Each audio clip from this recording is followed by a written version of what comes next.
who, if we truly act upon their teachings, if we truly act upon the ta'limat, not only will our deen be good, our dunya and akhirat will be successful as well. But unfortunately, my dear respected brothers, unfortunately, we have abandoned the teachings of the awliya of Allah subhanahu wa ta'ala. Every year, throughout the year, not only in Rabi' al-Thani, throughout the year we hear the karamat of all the awliya of Allah subhanahu wa ta'ala. Khwaja Garib Nawaz, his month comes, we hear about his karamat. Data Sahib's month comes, we hear his karamat. Huzur Ghaus Pak's month comes, we hear his karamat.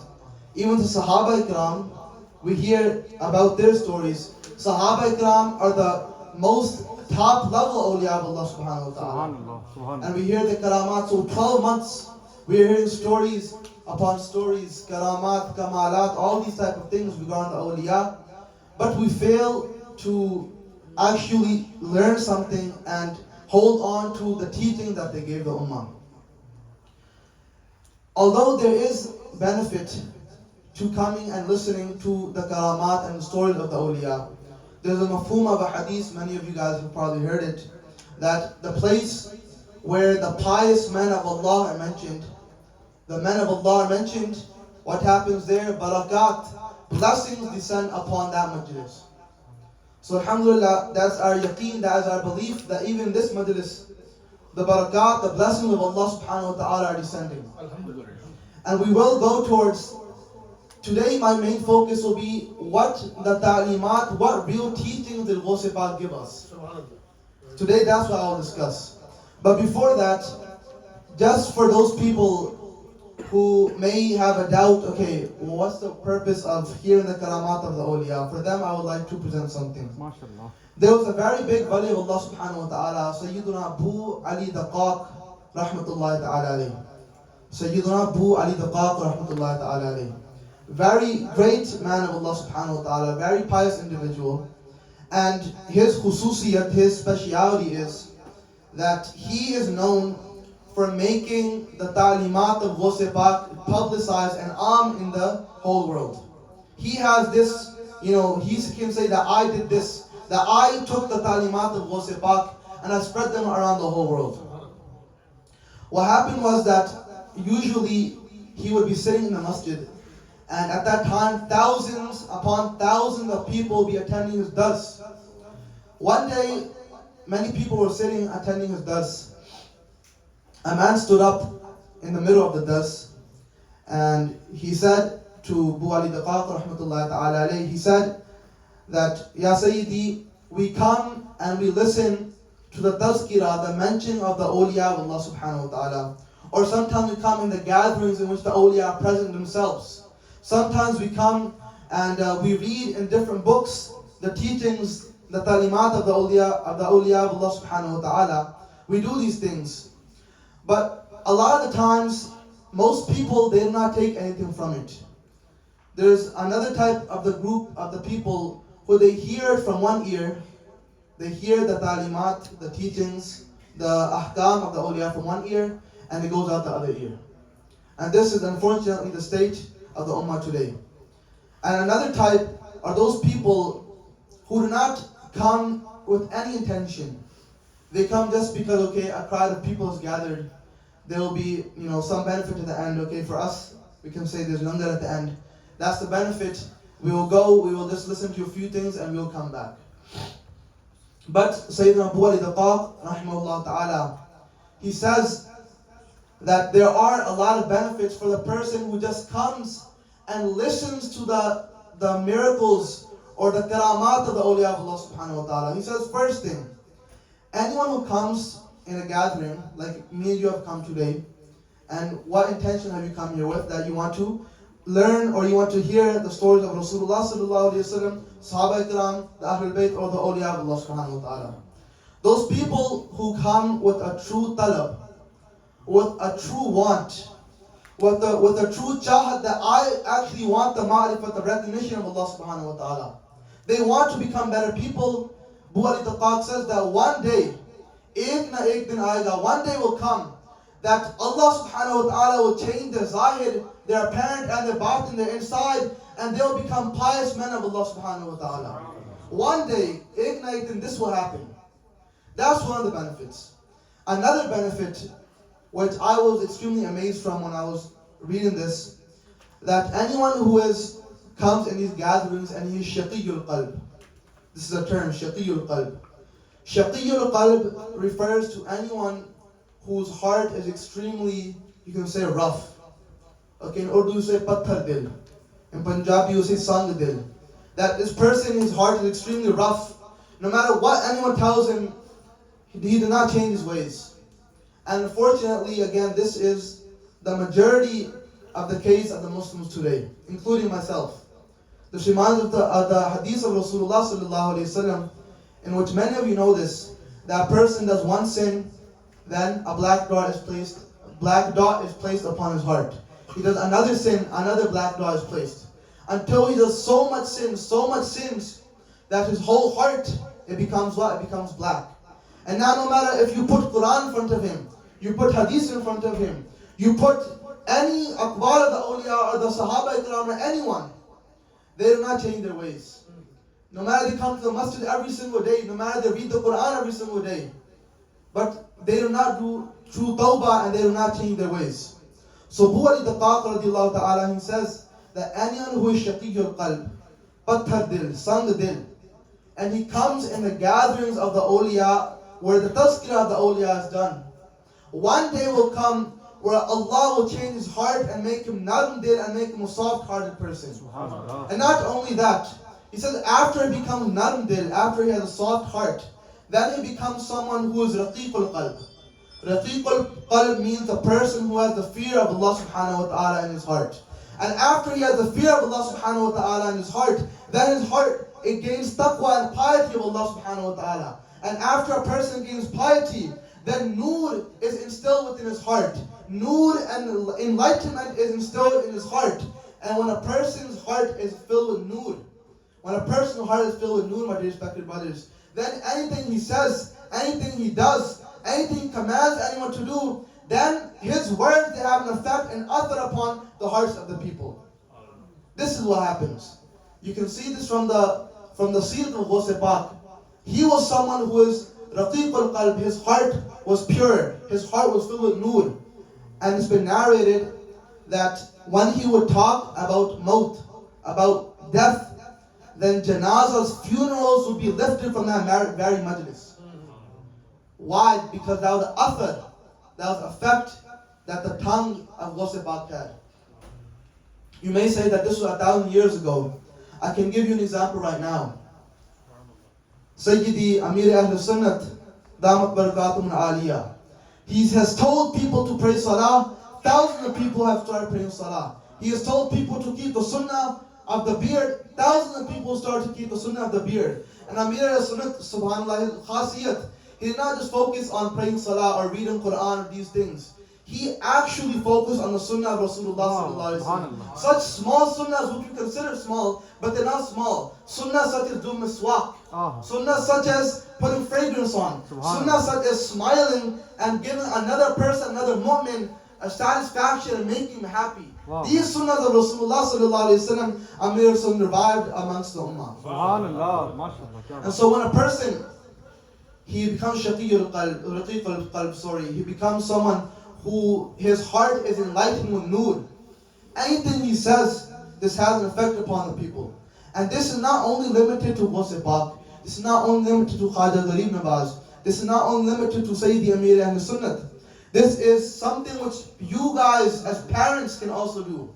Many people complain that I tell my children to read Salah, I tell my children to read the Quran, I tell my children to act upon the Sunnah of Rasulullah sallallahu alaihi wasallam, but they do not listen to me.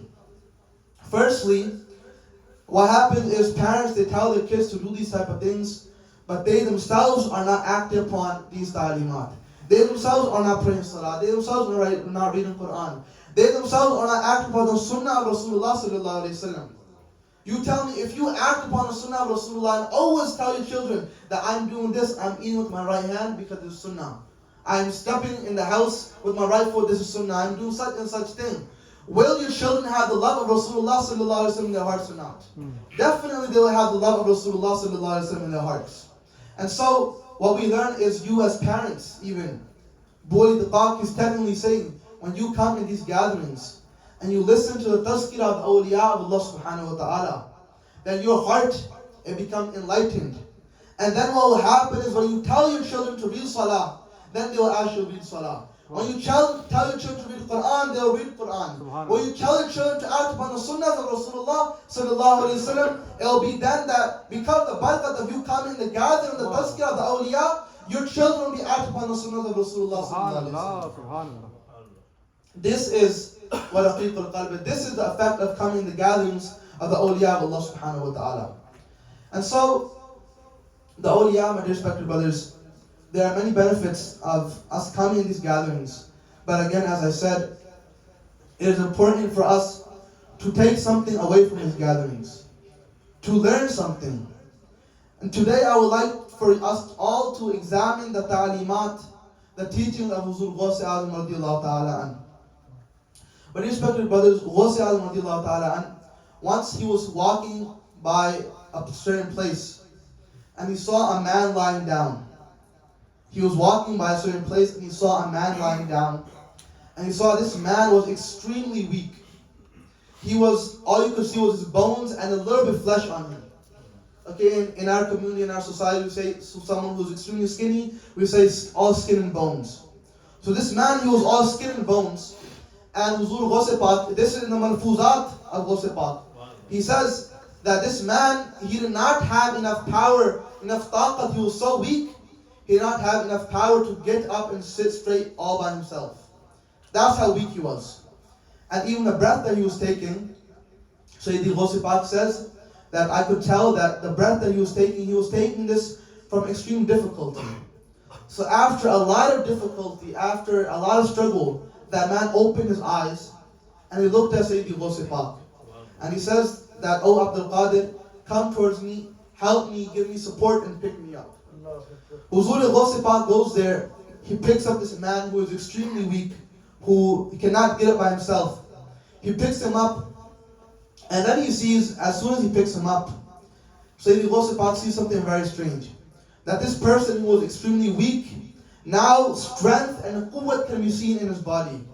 This person who was very pale in his color, he looked very weak, like he was not in a good state. He turned into a very beautiful young man. But the important part now, my dear respected brothers, Huzur Ghaus Pak saw this and he got very worried, and he started thinking that what's going on. This man, he replied to Ghaus Pak, he said that, "Oh Abdul Qadir, I am the deen of your Nana Rasulullah sallallahu alayhi wasallam, and I have come to you in the form of a human being." And he says that the deen of Rasulullah sallallahu alayhi wasallam, it had fallen. The pillars of the deen had fallen. The foundation had fallen. People started, backbiting. People started lying. People started theft. And most importantly, what we do not focus on, yes, salah is important. Yes, Quran is important. But huquq al-ibad and serving and doing khidmat of the khalq, people stopped caring about one another. And so Sayyidi Ghaus Pak, this man is telling Ghaus Pak, who has come in the form of the deen of Rasulullah, he said that the deen of Rasulullah has fallen. It's scattered. It's destroyed. The pillars have been, broken. And now you have picked me up, Ya Sayyidi, O Ghaus Pak, you have picked me up. You have given me support. So from now on, from this day on, Allah has given you the laqab, the title of Muhyiddin, the one who gives zindagi, the one who gives life, and the one who gives freshness to the deen of Rasulullah sallallahu alayhi wa sallam. And then Sayyidi Ghaus Pak, he went to his people, he went to Baghdad, and on that day, it was the day of Jumu'ah. He went there, and he sees that many people have gathered, and they're saying, "Marhaba ya Muhyiddin, Marhaba ya Muhyiddin." That welcome, O person who has revived the deen of Rasulullah sallallahu alayhi wa sallam. But my dear respected brothers, the important part for us to focus on is that Sayyidi Ghaus Pak, he told the people when he got back, he said that, "Oh people, I can see that the deen of Rasulullah sallallahu alayhi wa sallam is in a very bad state." Okay, think about it, pause for a second. You see the state of the ummah today. The state of the ummah is in front of you all today. It's way worse than what the state of the ummah was at that time. So looking at that and putting that to aside for 1 second, At that time, Ghaus Pak is saying that the state of the Ummah is destroyed. When Huzur Ghaus Pak says that Nazartu ila biladillahi jam'an takhaddatin ala hukm intisali, that I look at the whole world upon my hand like a sesame seed. What does he mean? He means that he can see the halat and the ahwal, the conditions of the whole Muslim Ummah around the whole entire world. And so he saw that in the state, the condition of the Muslim Ummah. And he said that it has been destroyed. And he told the people that, oh my people, now is time that me, you, we strengthen this deen of Rasulullah sallallahu alayhi wa sallam. And how we strengthen this deen of Rasulullah? Not just by praying salah, not just by reciting Quran, not just by acting upon the sunnah of Rasulullah, but by doing good with people, by caring about people, by doing good for humanity, for insaniyat, for doing khidmat al-khalq. That is how we can strengthen the deen of Rasulullah sallallahu alayhi wa sallam. And so, my dear respected brothers, these are the ta'limat that Huzur Ghaus Pak was giving his people. These are the ta'limat that Huzur Ghaus Pak was giving his people, that we need to strengthen the deen of Rasulullah sallallahu alayhi wa sallam. And if at that time, what I was saying before, if at that time, thousands of years ago, this was the state of the Ummah, then what is the state of the Ummah today?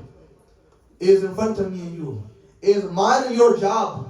Mine and your job to basically Huzur Ghaus Pak is written in Malfuzat that is a sunnah of Rasulullah sallallahu alayhi wa sallam. When you see another person in a calamity, when you see another person in a problem, then you should make him feel that that is my problem as well. That is my calamity as well. You should be hamdard of people. You should make people feel like I'm there for you. And what happens to us is that we only care about people with status. I swear to God, I've seen this. That people only care about people's status, people who have money, people who have authority, people who have a place in society. And anyone who does not have these things, I have seen people, they do not look at them twice. This is the state of the people. What we should do is we should treat each and every single Muslim, anyone who has brought Iman, has come in front of us, we should treat him equally. Okay, the other day, a few weeks ago, this happened with me, that I went somewhere to a restaurant with a few of my friends, a few Islamic brothers. And we saw over there, we were ordering our food, and we saw another Muslim man come, and he had some dirty clothes on. It looked like he had not showered for a long time.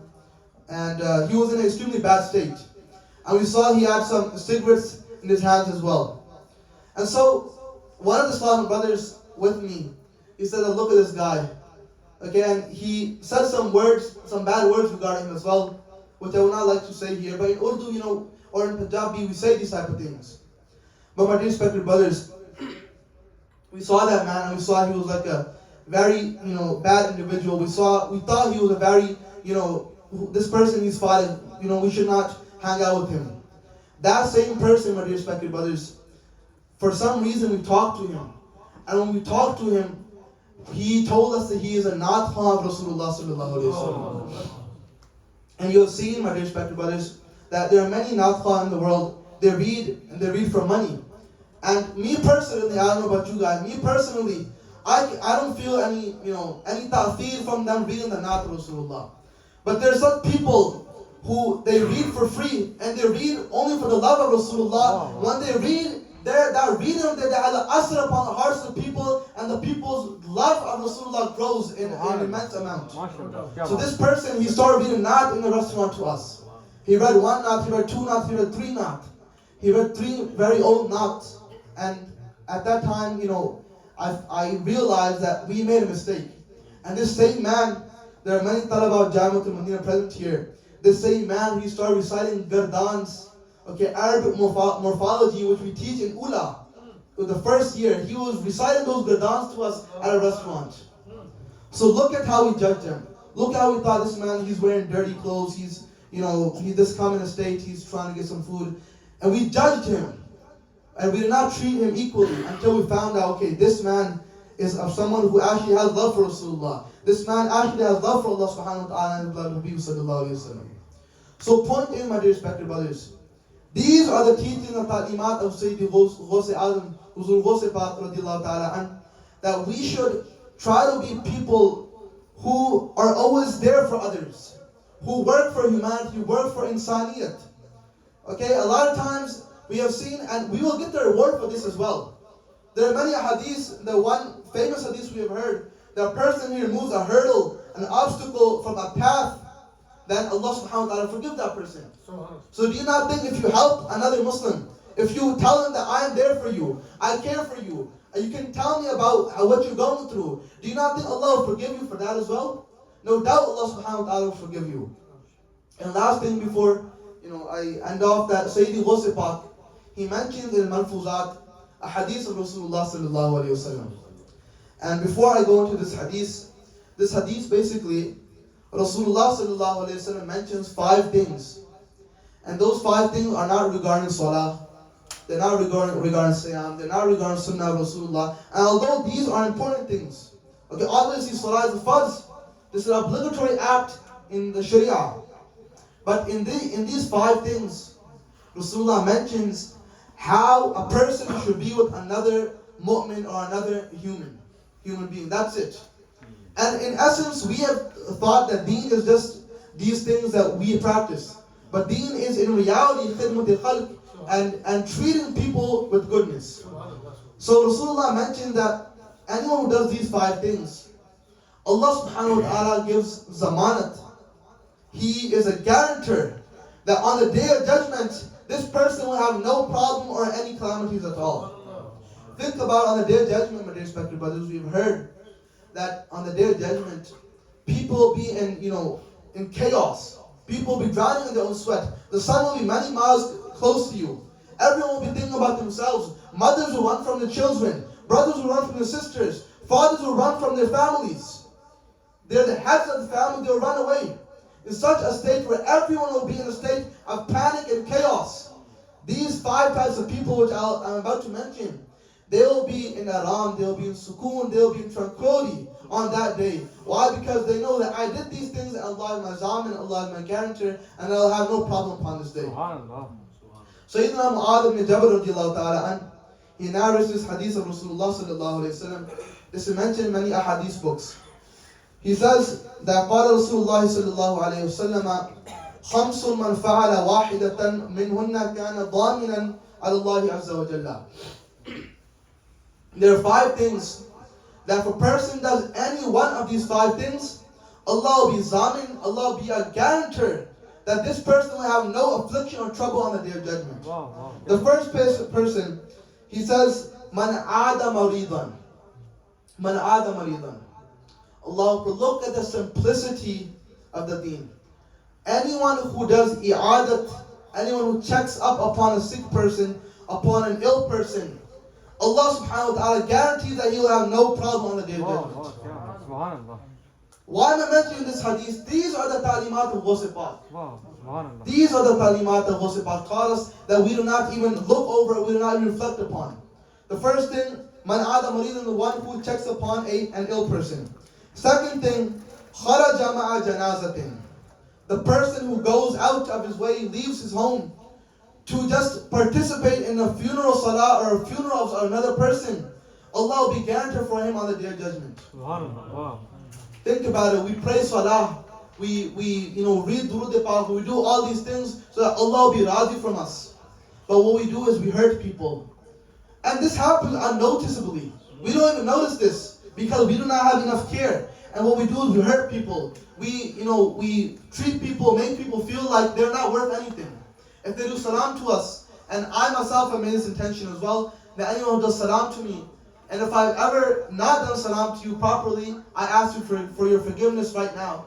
But I made this intention, and you all should make this intention as well. That if anyone does salam to you, anyone wants to do musafa with you, meet you, then you give him a smile. The smile is a sadaqah. This is the sunnah of Rasulullah sallallahu alaihi wasallam. So anyways, the one who goes and does i'adat of a marid, a sick person, the one who participates in a janazah. And the next thing, what Rasulullah sallallahu alaihi wasallam mentions, أو خرج غازيا. أو خرج غازيا. Anyone who exits out of his house in the niyat with the intention of war. Okay, I'll explain what this means. As a ghazi, as a warrior. Okay, nowadays you may think that how is war possible? And already people, I'm not going to go into it, but they put, blames upon us Muslims. But jihad does not mean terrorism. Jihad does not mean that blood has to be shed. Jihad does not mean violence. Jihad means battling against one's own nafs and desires. That's what jihad is. Jihad means battling against the shaitan. Jihad and being a ghazi, a true ghazi of Islam, is the one who stays away from all those prohibitions that Allah subhanahu wa ta'ala has told a mu'min to stay away from within the sharia. That is what jihad is. That is what ghazi is. And then Rasulullah sallallahu alayhi wa sallam, he mentions that أو دخل على إمام يريد تعذيره أو توقيره. The person who leaves his house and he just goes to visit his local imam. He goes to just visit his local imam just to show his respect and his honor that you are my imam, you lead me in salah, and you are a guide for the whole of the community. I'm showing my respect to you just by doing this. Allah is zamin that this person will have no problem on the day of judgment. These are the words of Rasulullah sallallahu alayhi wa sallam. Okay, if anyone denies the words of Wasifah, chalo deny it. How can he deny the words of Rasulullah sallallahu alayhi wa sallam? Right? And so the last thing which Sayyidina Mu'adh ibn Jabal mentions from Rasulullah sallallahu alayhi wa sallam, he says, and this is very beautiful, I thought of this for a long time. I thought, what does this really mean? أو قعد في بيته فسلم الناس منه وسلم من الناس. Such a person, and this does not happen nowadays unfortunately, but such a person who stays within his own house, who did not leave his house, or in a way he locks himself up in his house. Why? Just with the mere intention, with the mere niyat, that with me being present outside in the world, I do not want, because of my wujud, my presence, any other Muslim falls into any affliction or any problem. I do not want that when I go outside, due to my presence, no one falls into any problem. And because of myself, no one goes into a problem, and I do not go into any problem because of someone else. Anyone who does this for the respect of the Muslims, to save the Muslims, so that the Muslim can be saved from him, Rasulullah says that I will guarantee that Allah will not put him in any problem on the day of judgment. And so what do we learn from this, my dear respected brothers? We learn from the ta'limat, and if you read all the manfuzat of Sayyidi Ghusi Pak, you'll see this again and again and again. Khidmat-e-khalq, doing khidmat, service of the creation of Allah. Okay? It is so much so that we've heard in the hadith that there's been no limit to Muslim or Kafir. Okay, as Muslims, our job is that we treat the kuffar good. Why? So that they become closer to Islam because of us. Why has Rasulullah commanded that you should do good with your neighbor? He has not said do good with your Muslim neighbor. He said do good with your neighbor. Whether he is Muslim, whether he is a disbeliever. Why? Because even if a disbeliever sees that you're doing good with him, he will accept Iman Islam because of your doing good with him. And so, we should strive, my dear respected brothers, that we should all make the niyat that we will be people who will always try to take away problems from the people. We will try to take away calamities from the people. If I see my brother is in any problem, he's in any conflict, if I see on his face, sometimes people can see upon another person's face if he is happy or he's sad. If you see a person is sad, your Islamic brother is sad, it is your job that you go up to him and you ask him, how are you doing? How may I help you? And you make sure that he does not remain sad. No. And where can we learn the ta'limat, the teaching of Ghusi Pak, my dear respected brothers? There's no better way or place to learn the ta'limat of Ghusi Pak other than the organization of Dawat Islami. Dawat Islami, my dear respected brothers, this is such an organization. It acts upon each of the ta'limat of Ghusi Pak. We have heard, my dear respected brothers, of Ghusi Pak, that he was such a person who loved the Quran so much.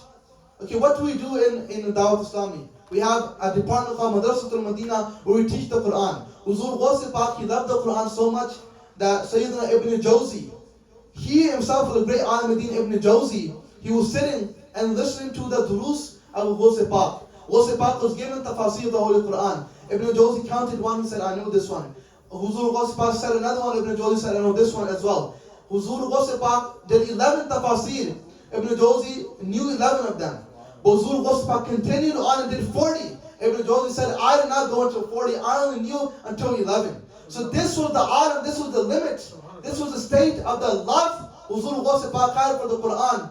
Dawat Islami gives the same love of the Quran in Fazan Medina. Subhanallah. Dawat Islami gives the same love of the Quran to children who come to Madrasat al-Madina. Not only do we teach Quran, but we teach the Sunnah of Rasulullah sallallahu alaihi wasallam in it as well. We teach the manners of Rasulullah sallallahu alaihi wasallam in it as well. We have heard how much Huzur al-Ghaus Pak would pray nawafil.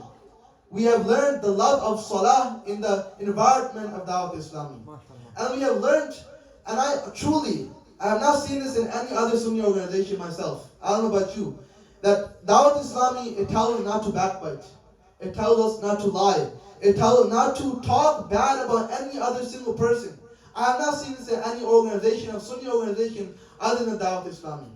So who is acting upon the true teachings of Huzur Sayyidi Ghaus Pak radiallahu ta'ala an, the beautiful organization of Dawat Islami.